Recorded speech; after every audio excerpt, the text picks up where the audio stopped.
Oh, hi. Me again. So I want to talk about something that happened on the Perl 6 channel a while ago. It involved a small programming language which is called BF. And for those of you on the front row, you may actually understand the acronym. The sensitive folks at the back, you know. So over on Perl 6, Masak was depressed. He was depressed because he saw PHP. And, you know, in Sweden life is so good, it only takes a little thing to, you know, cause depression. We never have riots or anything like that in Sweden, so, oh wait. So I decided to cheer him up, so I pasted in a brainfuck BF program. And, yeah, well, did it make you feel better? I think so. Yeah, it did. So anyway, a little bit later, this happened.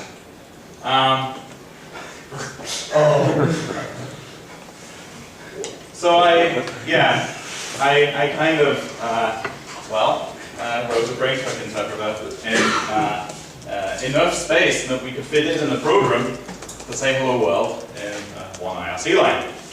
And people responded in various ways, including questioning whether I'm actually a robot.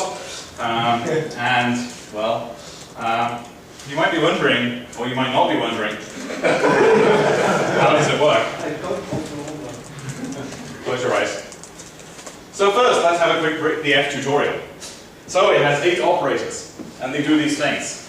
Okay? So basically you have this big array. And you have a pointer, which you can move around in the array, and it's basically this Turing machine thingammy. And you can basically increment by 1 the current data bytes of the pointer, or decrement it, or you can move left or right in the buffer. It's a very visual programming language. It's quite readable because of that. And you know, dot outputs the byte of the current data pointer. Okay, comma lets us read something in, and all of these exciting things. And then we even have some sort of jumping and go-tos. So it's Turing complete. Which means you can write everything in it, which is just great. So if we separate it out, that's the interpreter, and the green, and the blue is the program. So what on earth is all of this? Well, if the first thing we realize is that this is basically a lambda expression. Okay, it's just a block.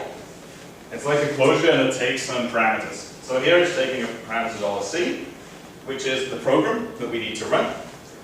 And it's also creating an array. So the question mark means optional, like you can pass it if you want.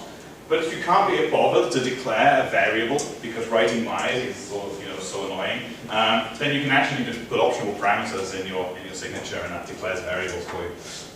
With the sort of surprise catch that someone might fill it in.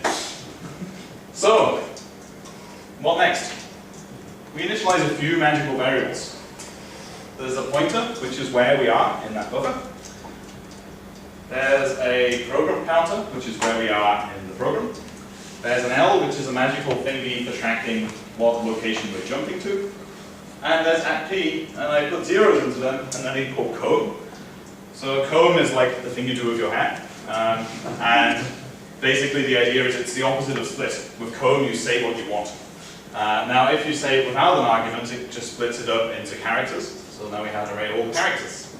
So then, all we have to do is loop through and keep looking for there to be a character there, because if you fall off the end of the program, we've finished it. Okay, so we keep going, and we also increment the program counter, because we should do side effects all over the place in weird places when we're trying to write short code. So what on earth is that stuff? Oh great, I have 1 minute to do it. So it's good news, because it's really easy. It's just a big closure. No, a hash, sorry, of closures. Okay? So all we're doing is we're taking current instruction, looking it up in the hash, and calling it. So all of these things do is things like increment pointers, or look the thing up, or print the character that's in that place in the buffer, or in that case, we're doing some looping. Okay? So, well, that's basically it. Hope your B's F. Okay, thanks, bye.